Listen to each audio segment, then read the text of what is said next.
Para sa lahat ng mga pangarap natin sa buhay, Hiraya Manawari.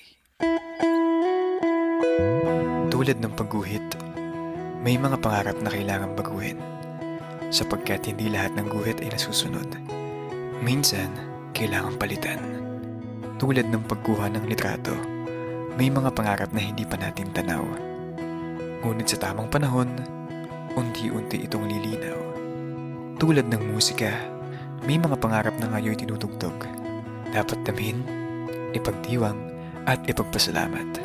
Ngunit anumang klaseng pangarap, naudlot man, nabago o natupad, huwag kang humintong mangarap. At mangarap pa.